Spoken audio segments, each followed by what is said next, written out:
Hello everybody, welcome to my YouTube channel let's start with Nidhi. मेरा नाम है निधि अलावत और हम ये जर्नी शुरू करने वाले हैं with one of the most important subjects in nursing in medical field, that is paediatrics. Paediatrics होता क्या है? एक ऐसी ब्रांच जो जब हम पैदा होते हैं तब से लेके जब तक हम 18 साल के नहीं हो जाते, उस दौरान जितनी भी हमें बीमारियां होती हैं या हम हेल्दी रहते हैं, उन पूरी की पूरी स्टडी को हम लोग पीडियाट्रिक्स में इंक्लूड करते हैं। हम लोग शुरू कर रहे हैं। तो पीडियाट्रिक्स एक ग्रीक वर्ड से आया है, पीडिया, आयट्री और एक्स, जिसका मतलब होता है बच्चों की स्टडी। बच्चों की स्टडी को हम पीडियाट्रिक्स बोलते हैं। तो अगर हम शुरू करें, हम इसको एक सीक्वेंस में पढ़ेंगे ताकि हम लोगों को कंफ्यूजन ना हो। सीक्वेंस में सबसे पहले आता है जब बच्चा पैदा होता है। तो जब बच्चा पैदा होता है, that is known as neonate. Okay, this is known as neonate. अब न्यूनेट क्या होता है? न्यूनेट एक ऐसा बच्चा होता है जो पैदा होने के 28 दिन तक रहता है। ठीक है, that is known as neonate. मतलब 0 से लेके 28 days of life time is known as neonate. अब हम इस वीडियो में पढ़ेंगे एक हेल्दी न्यूनेट कैसा होता है। अब शुरू करें। तो न्यूनेट के बारे में उसकी डेफिनेशन क्या कहती है? Neonatal period is the critical 28 day window of adaptation from intra uterine to extra uterine life. जिसका मतलब है कि जब बच्चा पैदा होता है, शुरू के 28 दिन में वो क्या करेगा? वो जो इंट्रा यूट्राइन मतलब जब वो माँ के पेट के अंदर था तब से लेके जब तक वो दुनिया में अडेप्ट नहीं कर जाता, वो टाइम पीरियड होता है और उसको हम न्यूनेट बोलते हैं। ठीक है, अब हम देखेंगे कि एक हेल्दी न्यूनेट कैसा होता है, उसकी कैरेक्टरिस्टिक्स क्या है, उसके फिजिकल फीचर्स, फिजियोलॉजिकल फीचर्स सारे हम लोग डिस्कस करने वाले हैं। So let's start this anthropometric baseline and general appearance. ठीक है, ऐसा दिखता है। ये होता है एक हेल्दी न्यूनेट। जब बच्चा पैदा होता है, मतलब माँ के पेट के अंदर होता है, तो वो ऐसा ऐसा कुछ दिखता है। अब हम लोग देखेंगे पैदा होने के बाद क्या होगा। जनरल ऑब्जर्वेशन की अगर हम बात करें तो उसका पोस्चर कैसा होगा? फ्लेक्स्ड होगा। फ्लेक्स्ड होने का मतलब क्या होता है कि उसके आर्म्स, उसके मतलब आर्म्स का मतलब हाथ और पैर दोनों की दोनों फोल्डेड होंगे। मतलब जिसको हम हिंदी में बोलेंगे कि सुकड़ा हुआ बच्चा। यू नो, लाइक सारे अपने चेस्ट की, अपनी बॉडी के सेंटर की तरफ वो अपने हाथ और पैर लेके आएगा। This position is the flexed position. Okay, next activity. Activity, अब हमने पोस्चर की बात की, जनरल ऑब्जर्वेशन में एक्टिविटी कैसी होती है? जब अगर एक बच्चा हेल्दी होता है तो उसकी एक्टिविटी स्पॉन्टेनियस मूवमेंट होते हैं, मतलब वो हाथ पैर ऐसे ही मारेगा। Active cry. एक्टिव क्राई का मतलब क्या होता है? एक्टिव क्राई मतलब हमने सुना हुआ होता है कि बच्चे का सबसे इंपॉर्टेंट होता है रोना। ठीक है, क्यों? क्योंकि जब वो माँ के पेट के अंदर होता है उसके लंग्स एक्सपैंडेड नहीं होते हैं। जब वो बाहर एक्स्ट्रा यूट्राइन एनवायरनमेंट में अडेप्ट कर रहा होता है तो सबसे पहले उसके लंग्स को एक्सपैंड होना होता है ताकि वो खुद से इंडिपेंडेंटली ब्रीदिंग और वो कर सके। ठीक है, तो उसके लिए एक्टिव क्राई होनी चाहिए। कलर, अब एक हेल्दी बेबी का कलर कैसा होता है? हेल्दी बेबी का कलर होता है पिंक। ठीक है, पूरा बेबी पिंक हो सकता है, लेकिन कभी कभी क्या होता है, बेबी के हाथ और पैर, मतलब यहाँ वाली चीज और ये वाली चीज जो होती है वो तो कभी कभी ब्लू भी हो जाती है। That is not a big problem. उसको हम बोलते हैं एक्रोसाइनोसिस। ठीक है, क्या बोलेंगे हम उसको? उसको हम बोलते हैं acrocyanosis. This, okay, this is the condition that is also normal. तो हमने तीन चीज जनरल ऑब्जर्वेशन में तीन चीजों की बात की, पोस्चर, एक्टिविटी, कलर। पोस्चर कैसा होगा? फ्लेक्स्ड होगा बेबी। एक्टिविटी, स्पॉन्टेनियस मूवमेंट करेगा, हाथ पैर मारेगा और एक्टिव क्राई शो करेगा। कलर उसका पिंक होता है, लेकिन एक्रोसाइनोसिस भी प्रेजेंट हो सकता है। That is not a big deal अगर वो कुछ टाइम बाद ठीक हो जाता है तो।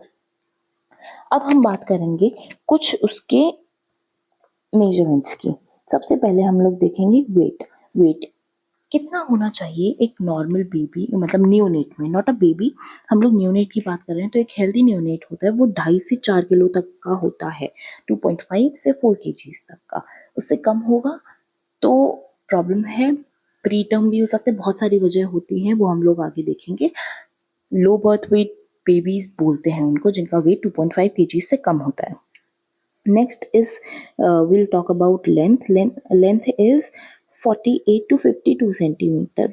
ये होती है नॉर्मल रेंज। बेसिकली 50 सेंटीमीटर हम लोग ऑन एन एवरेज लेके चलते हैं। Next head circumference. Head circumference is 33 to 35। ये जितने मेजरमेंट्स हैं that is important to remember. Head circumference is 33 to 35 centimetres. Okay, अब क्या होता है कि जो हेड होता है, जब न्यूनेट होता है, मतलब जब बच्चा पैदा होता है, तो उसका हेड 2 से 3 सेंटीमीटर उसकी चेस्ट की सर्कमफ्रेंस से बड़ा होता है। मतलब अगर हम लोग नॉर्मल इंसान में देखें, इंसान में मतलब इंसान इन द सेंस अडल्ट में, तो उनकी जो बॉडी होती है वो चेस्ट सर्कमफ्रेंस अडल्ट्स की बड़ी होती है in comparison to head, right.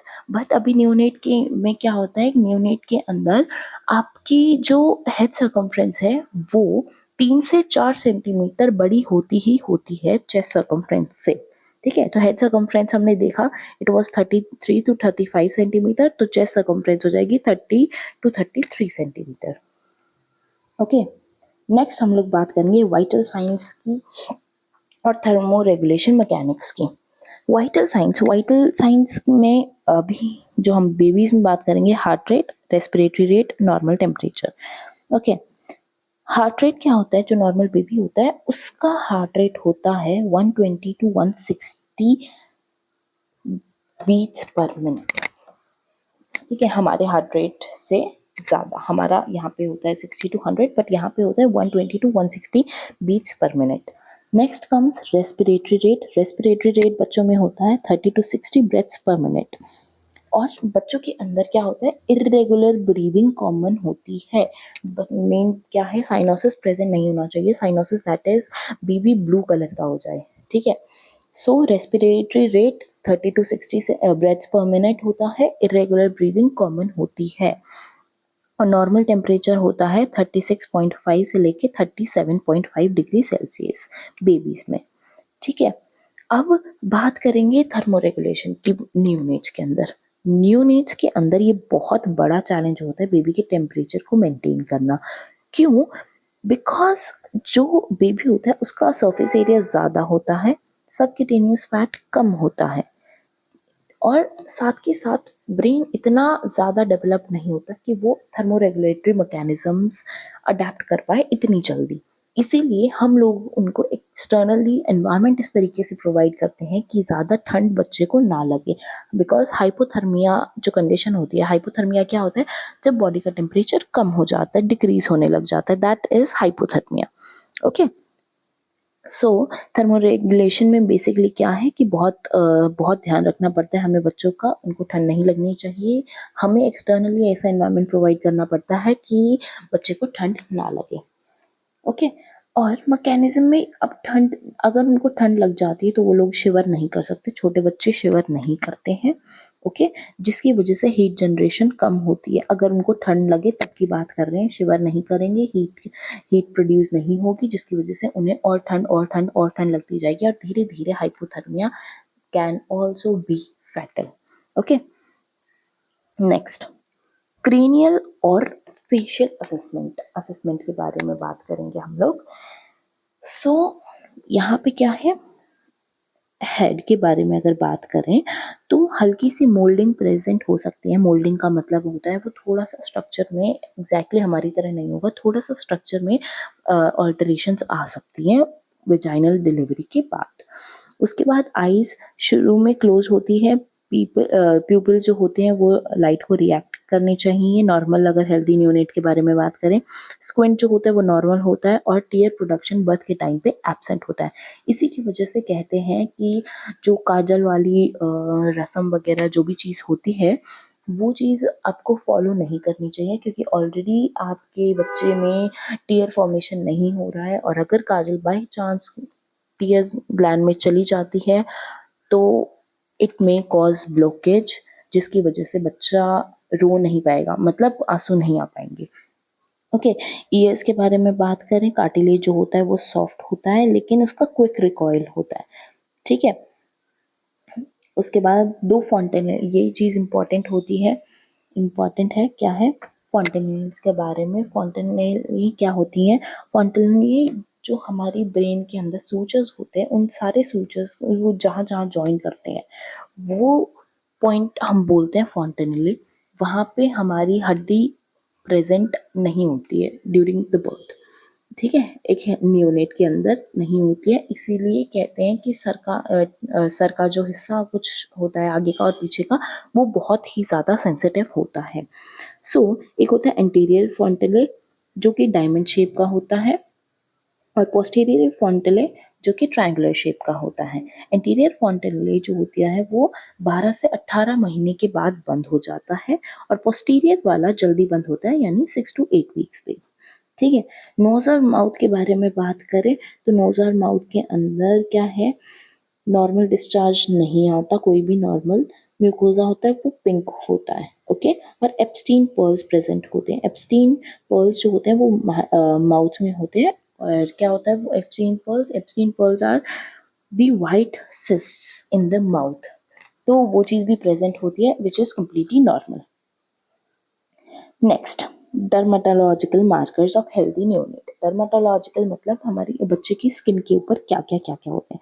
Base skin का कैसा होता है, सॉफ्ट होती है, स्मूथ होती है, हल्की सी रेड और पिंकिश सी हो जाती है, और कुछ पीलिंग होती है। That is very normal. बच्चे का जो पील होती है उसकी स्किन, वो चीज़ नॉर्मल होती है। अब हम पढ़ेंगे मार्कर्स क्या क्या हैं। वर्निक्स कैसियोसा। वर्निक्स कैसियोसा क्या है, एक थिक वाइट क्रीमी सब्सटेंस होता है जो प्रोटेक्टिव कोटिंग प्रोवाइड करता है बच्चे को, ठीक है। It is present in a healthy, कोई अगर कुछ भी आपके बच्चे के मतलब जो भी आप देख रहे हो बच्चे को, तो उसके ऊपर अगर वाइट थिक क्रीमी सब्सटेंस है, that is completely normal, okay. Lanugo is known as the body hair. Body hair बच्चे के ऊपर प्रेजेंट होता है, दैट इज नॉर्मल। किसी के ऊपर ज्यादा होता है, किसी के ऊपर जीरो कम होता है। देन मिलिया। मिलिया क्या होता है, सिबेशियस सिस्ट होते हैं मोस्टली, जो कि नोज के अराउंड प्रेजेंट होते हैं। सिबेशियस ग्लैंड जब सिक्रीशन ज्यादा कर देता है तो व्हाइट कलर की सिस्ट सी बनने लग जाती है, मोस्टली नोज के around. This is also normal. And comes Mongolian spots. Mongolian क्या होता है, मंगोलियन स्पॉट्स होते हैं बेनाइन ब्लूइश से पैचेस होते हैं बॉडी के ऊपर, that is normal, okay. Next comes torso extremities endocrine influence. अभी हम लोग देखेंगे torso is the trunk, okay. Trunk वाले पार्ट को टॉर्सो बोलेंगे। Extremities hands and legs, and endocrine influence. Endocrine means glands, okay. अभी हम लोग अम्बिलिकल कॉर्ड की एनाटॉमी देखेंगे। अम्बिलिकल कॉर्ड जो बच्चे की होती है यहाँ पे होती है प्रेजेंट, जब बेबी बर्थ करता है उस टाइम पे। दो आर्टरीज एक veins, this is important. Umbilical cord consist of 2 arteries and 1 vein, ठीक है। जो 5 से 10 दिन के अंदर अम्बिलिकल जो कॉर्ड है वो अपने आप फॉल ऑफ हो जाती है, ओके। जब हम अम्बिलिकल कॉर्ड को ऐसे कट करते हैं 2 to 3 सेंटीमीटर, तो वो 5 से 10 दिन के अंदर फॉल ऑफ होती है। इसमें हमें ध्यान रखना होता है कि कुछ लोग क्या करते हैं, उसको साफ रखने के लिए उसको गीला कर देंगे या बेटाडीन या कोई ड्रेसिंग लगा देंगे, वो चीज़ हमें नहीं करनी है। We have to keep this dry, very very dry, okay. And dry because this has direct blood supply। तो ब्लड सप्लाई अगर इसके ऊपर डायरेक्ट है, तो अगर हम लोग ड्रेसिंग कर रहे हैं, गीला कर रहे हैं, मॉइस्चर प्रेजेंट होगा, there are chances of sepsis, ठीक है। नेक्स्ट हम बात करेंगे चेस्ट और अब्डोमेन की। चेस्ट और अब्डोमेन क्या होता है, राउंडेड होता है चेस्ट और स्लाइटली प्रोट्यूबरेंट अब्डोमेन। प्रोट्यूबरेंट अब्डोमेन का मतलब वो थोड़ा सा उभरा हुआ, ओके। नेक्स्ट हम बात करेंगे मैटरनल एंडोक्राइन इफेक्ट्स। इस एंडोक्राइन इफेक्ट्स के अंदर क्या होता है, ब्रेस्ट की स्वेलिंग हो सकती है इन बोथ सेक्सेस, मतलब मेल चाइल्ड हो, मेल न्यूनेट हो या फीमेल न्यूनेट हो, दोनों के अंदर ये चीज़ हो सकती है, ब्रेस्ट की स्वेलिंग। क्यों? Because of maternal hormones. Female genitalia की अगर बात करें हम लोग, तो क्या है, labia majora, cover labia minora, ये कवर कर देता है बचपन से ही, कुछ में नहीं करता, but this is also normal till the time कि कुछ टाइम के बाद वो कवर कर देता है। Okay, next, temporary pseudo menstrual. हाँ, दिस इज इम्पॉर्टेंट। कुछ कंडीशंस में क्या होता है कि जो जब बच्चे पैदा होते हैं तो उस टाइम पे, मतलब फीमेल की अगर हम बात कर रहे हैं, तो जब वो पैदा होते हैं तो क्या होता है कि उनकी जो वजाइना है उससे थोड़ा बहुत डिस्चार्ज होने लग जाता है।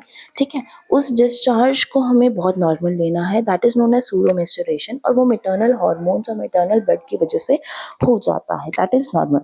मेल जेनिटेलिया टेस्टिस जो होती है वो फुली डिसेंडेड होती है, और स्क्रोटल रोजे प्रेजेंट होते हैं। रोजे का मतलब फोल्ड्स। ठीक है, this was it. Next is neurological function and primitive reflexes. हम रिफ्लेक्सेस के बारे में ये बस एक आउटलाइन है, हम लोग और ज़्यादा बात करेंगे कब, ब्रेस्ट फीडिंग के टाइम पे, because most of those are related to breast feeding too. Okay, so system baseline क्या है? नर्वस सिस्टम जो होता है वो इमेच्योर होता है, हाईली फंक्शनल होता है लेकिन फिर भी, और रिफ्लेक्स बेस्ड एक्टिविटी शो करता है। ठीक है, उसके बाद अब हम बात करते हैं इनके रिफ्लेक्सेस के बारे में। रूटिंग और सकलिंग रिफ्लेक्स क्या होता है? Tactile stimulation near mouth, essential for immediate feeding, और ये लिप्स माउथ या लिप्स के थ्रू ट्रिगर होता है। ओके, तो अगर हम अभी बात करें रूटिंग और सकिंग रिफ्लेक्स, रूटिंग और सकिंग रिफ्लेक्स के बारे में हम ज़्यादा बात तो करेंगे ब्रेस्ट फीडिंग के टाइम पे, बट बेसिकली रूटिंग इज कि बेबी निपल को मतलब निपल जब बेबी के माउथ को टच करे तो उसको फील करे, एंड वो निपल को माउथ में ले, that it is sucking. Sucking is mouth में निपल लेने के बाद जब वो सक करता है to feed for the breast milk, that is sucking reflex. अब हम बात करेंगे Moro Moro reflex. Moro reflex is also known as startle reflex. इसके अंदर क्या है, एकदम से बेबी शेक करता है, he feels there is a loss of support. ठीक है, अब क्या करेगा, इसका रिस्पॉन्स क्या होगा? सिमेट्रिकल एक्सटेंशन, मतलब बेबी एक्सटेंड करेगा अपनी शरीर से बाहर की तरफ, यूँ लगा लो कि वो कुछ पुश कर रहा है। Okay, that is extension away, मतलब moving his extremities away from the body. Okay, उसके अलावा abduction of arms. Abduction of arms का मतलब क्या होता है कि वो आर्म्स को और लेग्स को, एक्चुअली दोनों को ही अबडक्ट करेगा, दैट इज कि वो अपनी बॉडी से दूर लेके जाएगा। Next is palmar grasp. Palmar grasp का मतलब, ग्रास्प नाम से ही पता लग रहा है कि वो अपनी पाम से कुछ ग्रास्प करेगा। जो बच्चे होते हैं वो, अगर हमने देखा हो कि वो फिंगर्स को मतलब बच्चे जैसे अपनी मम्मा या केयरटेकर जो भी हो गया उसकी उंगली को ग्रिप कर लेता है, right, that is palmar grasp. Next plantar. Plantar जो होता है वो क्या होगा, सोल के ऊपर प्रेशर अगर हम लोग देंगे तो उसकी जो टोज होते हैं, पैर की उंगलियां होती हैं, वो अंदर की तरफ, अंदर का मतलब जो उसका सोल है उसकी तरफ कर्ल करेंगी। Okay, next is Babinski. Babinski क्या होता है, लेटरल सोल में प्रेजेंट होता है। क्या करेंगे हम लोग लेटरल सोल पे, अगर हम उसको ऐसे थोड़ा सा कुछ मतलब फील कराएं, अगर हम उसको कुछ उस पे सोल पे, तो जो उसके टोज हैं वो आउटवर्ड की तरफ फ्लेयर कर जाएंगे, मतलब बाहर की तरफ मूवमेंट शो करेंगे। Okay, next is cardiovascular and respiratory transition. अब हम बात करेंगे कि कार्डियोवैस्कुलर सिस्टम में और रेस्पिरेटरी ट्रांजिशन में क्या आता है। सो कैटलिस्ट, सबसे इम्पॉर्टेंट चीज होती है बेबी का क्राई। मैंने बताई थी ये चीज आप लोगों को। सो जब the first loud cry violently expands the lungs, dropping pulmonary resistance and triggering a massive shift from intrauterine to extrauterine circulation। ये मैंने आपको बता दिया कि बहुत इंटेंस शिफ्ट होता है वो, ठीक है, from intrauterine to extra uterine circulation. And also वो चीज़ जो क्राई होता है, लंग्स का expansion is the very first step कि हाँ अब बेबी एक्स्ट्रा यूट्राइन एनवायरमेंट में अडेप्ट करने लग गया है। तीन जो होते हैं, तीन शंट प्रेजेंट होते हैं बेबी के अंदर। Fetal pathways. अब क्या है इसके अंदर चेंज क्या आएगा कि 3 शंट बेबी के अंदर फीटल लाइफ में प्रेजेंट होते हैं, उन तीनों का closure is the major change in the life of a neonate. जब वो फीटल लाइफ से वो नियोनेट बनता है उसके अंदर मेजर चेंज आते हैं ये 3 जो शंट्स के बारे में अभी जिनके बारे में हम लोग पढ़ेंगे उनका क्लोजर होना। ठीक है, सबसे पहला है फोरामेन ओवल। फोरामेन ओवल क्या है, परमानेंटली क्लोज हो जाता है, जो कि राइट और लेफ्ट एट्रिया जो हार्ट होता है उसके अंदर अपर जो चेम्बर होते हैं उनको हम एट्रिया बोलते हैं, और फीटल लाइफ में उनमें एक उन दोनों के अंदर एक होल प्रेजेंट होता है। एंड जब बच्चा पैदा हो जाता है फिर वो होल बंद होने लग जाता है, जो कि राइट और लेफ्ट चेम्बर्स को बिल्कुल ही सेपरेट कर देता है। Next is ductus arteriosus. Ductus arteriosus क्या है, न्यूली एक्सपेंडेड डक्टस। ये लोग एक्चुअली हम लोग इसको अलग से पढ़ेंगे पूरा का पूरा फीटल सर्कुलेशन के अंदर। ठीक है, डक्टस आर्टेरियोसस, डक्टस वेनोसस, ये दोनों एक ऐसे पाथवे है मतलब जो फीटल लाइफ में सर्कुलेशन कराने में हेल्प करेंगे। ठीक है, तो इसके बारे में एक अलग वीडियो आएगा about fetal circulation which we are going to study. ठीक है, अब हम बात करेंगे हेमाटोलॉजिकल और इम्यून डिफेंस। हेमाटोलॉजिकल के अंदर क्या आ जाएगा, डे 1 और डे 3 के बारे में बात करें। जो बच्चा होता है जब वो पैदा होता है उसके अंदर हीमोग्लोबिन बहुत हाई होना चाहिए, दैट इज 16 to 20 ग्राम पर डीएल होना चाहिए ऑक्सीजन ट्रांसपोर्ट के लिए। एक हेल्दी नियोनेट का यहाँ पे हमें एक और पता लगा कि एचबी कितना होना चाहिए, 16 to 20 ग्राम पर डीएल, राइट। अब क्लिनिकल मार्कर्स क्या हैं इसके अंदर, मतलब जो बच्चा है उसको फिजियोलॉजिकल जॉन्डिस भी हो जाता है। वो हमें कैसे दिखेगा, वो हमें दिखेगा कि उसकी जो स्किन है वो येलो होने लग जाती है पिंक से। ठीक है, क्यों, because the RBCs break down.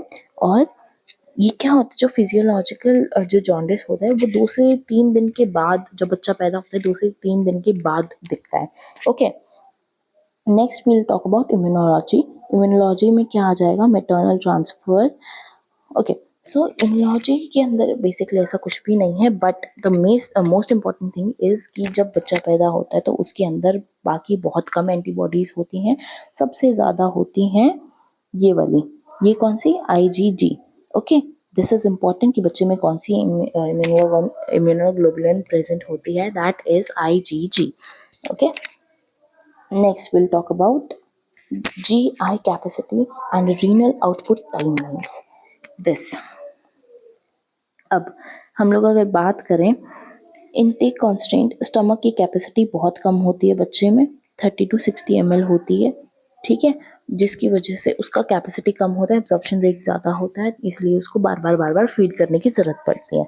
ठीक है, इससे 2 चीज़ आ जाती हैं, जीआई आउटपुट। जीआई आउटपुट का मतलब सीधा बाउल से, और इनपुट रीनल आउटपुट जो कि है ब्लैडर से। नेक्स्ट, अब आउटपुट जीआई का होगा कैसे, स्टूल के फॉर्म में, राइट। तो जो फर्स्ट स्टूल होता है उसको हम मेकोनियम बोलते हैं। जो बेबी का फर्स्ट स्टूल होता है वो मेकोनियम होता है, ब्लैक ग्रीन और स्टिकी होता है। वो कैसा होता है, ब्लैक ग्रीन और स्टिकी सब्सटेंस होता है।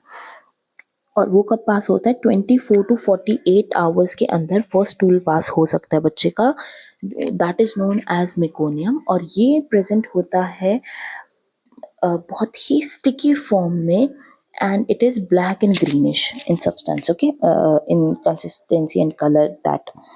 Next is renal output. Renal output जो होता है that is related to kidney. तो kidney क्या करेगी, excretory system उसका यूरिन से पता लगता है।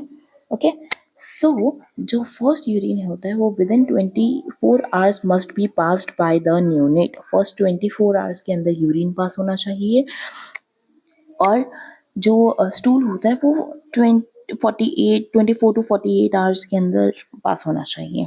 Okay, next, adaptation checklist.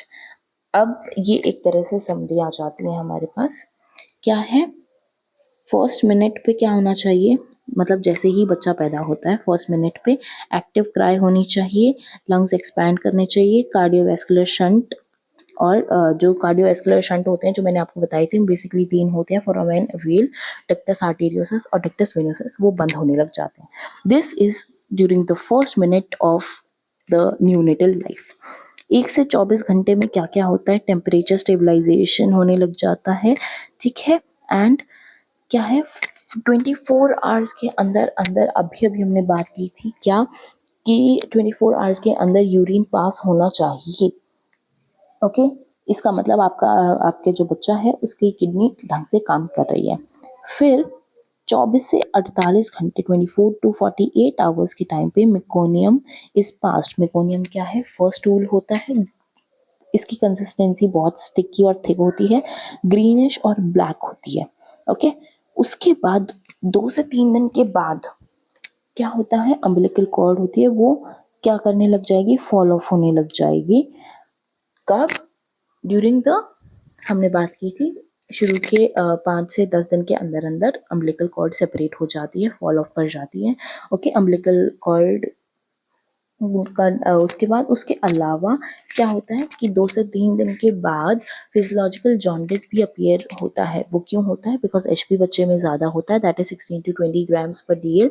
और कभी कभी क्या होता है, उनका ब्रेकेज बहुत स्पीड से होता है, तो आरबीसीज का जब ब्रेकडाउन होता है तो वो बिलीरुबिन बिलीवर्डिन की सब्सटेंसेस प्रोड्यूस करते हैं। इनका एक्सेस होना लिवर पे अफेक्ट डालेगा, एंड जब वो ज़्यादा होते हैं बॉडी के अंदर तो वो बॉडी को येलो कलर देते हैं, बॉडी बॉडी को नहीं, आईज को, बॉडी को, and urine and everything is yellow, right. तो अभी हम फटाफट से सारी चीज फिर से एक बार हम लोग रिवाइज कर लेते हैं। हेल्दी न्यूनेट क्या होता है, neonate is the first 28 days of life. इसमें क्या होता है, मेजर चेंजेस आते हैं। क्या करेगा, अडेप्टेशन होगी इंट्रा यूट्राइन लाइफ से लेके एक्स्ट्रा यूट्राइन लाइफ तक, ओके। एंथ्रोपोमेट्रिक्स क्या है, जनरली बॉडी फ्लेक्स्ड होती है बच्चे की, मतलब जो आर्म्स और लेग्स हैं वो बॉडी की चेस्ट की तरफ होते हैं, स्पॉन्टेनियस मूवमेंट शो करेगा, एक्टिव क्राई होगी। एक्टिव क्राई का मतलब होता है वो एकदम से रोएगा, ज़्यादा रोएगा, जिसका मतलब लंग्स एक्सपैंड कर चुके हैं। Next is colour is pink. Normally pink होता है, बट कभी कभी एक्ट्रोसाइनोसिस प्रेजेंट होता है। एक्ट्रोसाइनोसिस इज जो हैंड्स और फीट हैं वो ब्लूइश होने लग जाते हैं। फिर हम बात करेंगे weight. Healthy neonate 2.5 to 4 kgs weight होता है। लेंथ 48 टू 52 सेंटीमीटर्स होती है। हेड सर्कमफ्रेंस और चेस्ट सर्कमफ्रेंस, जो बच्चा होता है न्यूनेट होता है उनकी हेड सर्कमफ्रेंस 3 टू 4 सेंटीमीटर ज़्यादा होती है in comparison to chest circumference. Head circumference हो जाते हैं 33 टू 35 सेंटीमीटर्स और चेस्ट सर्कमफ्रेंस होते हैं 30 टू 33। फिर हम वाइटल साइंस के बारे में बात करेंगे। हार्ट रेट जो होती है 120 से 160 beats per minute. Respiratory rate जो होता है वो 30 से लेके 60 ब्रेथ्स पर मिनट होती है। और नॉर्मल जो टेम्परेचर होता है वो बॉडी का 36.5 डिग्री सेल्सियस से लेके 37.5 डिग्री सेल्सियस तक। थर्मो रेगुलेशन, बच्चे का अपने आप थर्मो रेगुलेशन नहीं होता है, इतना अडेप्ट नहीं कर पाता, सबक्यूटेनियस फैट कम होता है, तो हमें एक्सटर्नली उनको हीट प्रोवाइड करनी पड़ती है। हेड क्या होता है, थोड़ा सा शेप डिफॉर्म, मतलब शेप हल्की सी हो सकती है change because of the vaginal delivery, but वो बाद में नॉर्मल हो जाती है। आईज जनरली क्लोज होती है, प्यूपिल्स लाइट को रिएक्ट करते हैं, ओके। और टीयर प्रोडक्शन बर्थ के टाइम पे एब्सेंट होता है। ईयर्स सॉफ्ट कार्टिलेज होता है लेकिन रिकॉइल बहुत क्विक होता है। फॉन्टेनले दो होते हैं, इंटीरियर और पोस्टीरियर। इंटीरियर होता है वो ज़्यादा टाइम तक वो करता है, मतलब जो बंद होता है तो वो ज़्यादा टाइम के बाद बंद होता है। सो इंटीरियर जो फॉन्टेनल है वो 12 टू 18 मंथ्स पे बंद होता है। पोस्टीरियर जो पीछे वाला होता है वो जल्दी बंद हो जाता है 6 टू 8 वीक्स पे। नोज और माउथ के बारे में बात करें तो उनके अंदर ऐसा कुछ नहीं होता, बस हाँ डिस्चार्ज नहीं होता है जो हमारे नॉर्मल होते हैं, ठीक है। सकिंग पैड्स होते हैं, एप्सिन पर्ल्स होते हैं, यहाँ पे इंपॉर्टेंट आ जाएगा एप्सिन पर्ल्स, जो कि माउथ के अंदर वाइट क्रिस्टल्स होते हैं, ठीक है। डर्मेटोलॉजिकल मार्कर्स क्या होगा, स्किन के ऊपर जनरली स्किन होती है सॉफ्ट स्मूथ और हल्की सी रेडिश पिंक, ठीक है। लेकिन मार्कर्स क्या क्या है, वर्निक्स कैसियोसा एक थिक वाइट क्रीमी सब्सटेंस होते हैं जो बॉडी की या स्किन के ऊपर होते हैं, प्रोटेक्टिव कोटिंग की तरह एक्ट करते हैं। टेनिगो का मतलब होता है बॉडी हेयर, वो भी प्रेजेंट होते हैं। मीलिया होता है टाइनी वाइट सबेशियस सिस्ट्स जो कि नॉर्मली नोज के अराउंड प्रेजेंट होते हैं। मंगोलियन स्पॉट्स क्या होंगे, नॉर्मल बेनाइन ब्लूइश स्पॉट्स होते हैं, पैचेस होते हैं, ठीक है। फिर अम्बिलिकल कॉर्ड के बारे में बात करेंगे। अम्बिलिकल कॉर्ड के अंदर दो आर्टरीज, एक वेन होती है, ठीक है, वो 5 to 10 डेज़ के बाद अपने आप फॉल ऑफ कर जाती है। यहाँ पे हमने मेन देखी थी कि हमें अम्बिलिकल कॉर्ड को ड्रेसिंग प्रोवाइड नहीं करनी है, गीला नहीं करना है, बेटाडीन या कुछ भी एंटीसेप्टिक यूज़ नहीं करना है, तो जस्ट कीप इट ड्राई और फिर वो अपने आप फॉल ऑफ हो जाएगी। ठीक है, चेस्ट राउंड होती है, प्रोट्यूबरेंट एब्डोमेन होता है, और क्या होता है कभी कभी दोनों सेक्सेस में ब्रेस्ट होती हैं वो स्वेल्ड अप होती हैं because of maternal hormones and that is normal. ठीक है, फीमेल जेनेटेलिया में क्या होगा, normally labia majora labia minora को कवर करेगा, और कभी कभी स्यूडो मेंस्ट्रुएशन भी प्रेजेंट होती है। स्यूडो मेंस्ट्रुएशन इज हल्का सा vaginal discharge due to maternal hormones, that is completely normal. Male genitalia की बात करें, टेस्टिस डिसेंड कर जाते हैं, स्क्रोटल रिजे प्रेजेंट होते हैं। फिर हमने बात की थी न्यूरोलॉजिकल फंक्शन में कुछ रिफ्लेक्सेस की, रूटिंग सकिंग जो ब्रेस्ट फीडिंग के टाइम पे आते हैं, मोरोस्टाटल जिसके अंदर क्या होता है एकदम से बच्चे को फील होगा कि सपोर्ट नहीं है। ठीक है, तो वो मूव करेगा, अपनी बॉडी की जो एक्सट्रीमिटीज है वो एक्सटेंड करेगा। पामर ग्रास्प कोई भी जो बच्चा होता है वो अपनी पाम से फिंगर्स कर्ल कर ले, मतलब पाम से ग्रिप करेगा कोई चीज और उसके अराउंड अपने फिंगर्स को कर्ल कर लेगा। प्लांटर क्या होगा, अगर हम सोल पे प्रेशर अप्लाई करेंगे तो उसके टोज कर्ल करेंगे। बेविंस की क्या होगा, लेटरल सोल पे अगर हम स्ट्रोक देंगे तो फिर उसके जो टोज होते हैं वो आउटवर्ड फ्लेयर करेंगे। कार्डियोवैस्कुलर के बारे में बात करें, यहाँ पे सारा फेटल सर्कुलेशन है, we will have a complete slide and video of that, वो बाद में बात करेंगे। हेमाटोलॉजिकल में मैंने बताया आरबीसीज बहुत ज़्यादा होती हैं, एचबी ज़्यादा होता है 16 to 20 ग्राम्स। ठीक है, और कभी कभी इनके ब्रेकडाउन की वजह से हमें क्या देखने को मिल जाएगा, हमें इनमें फिजियोलॉजिकल जॉन्डिस देखने को मिलेगा। इम्यून में आईजीजी एंटीबॉडी प्रेजेंट होती है, बाकी नेग्लिजिबल होती है। जीआई के अंदर फर्स्ट स्टूल होता है मेकोनियम, जो कि कंसिस्टेंसी में बहुत थिक होता है, ग्रीनिश ब्लैक कलर का होता है, और वो 48 आवर्स के अंदर पास ऑन होना चाहिए। And then comes renal output, bladder में यूरिन होता है, वो 24 आवर्स के अंदर अंदर पास होता है। Thank you so much. If you like the video please like share and subscribe my channel. See you soon.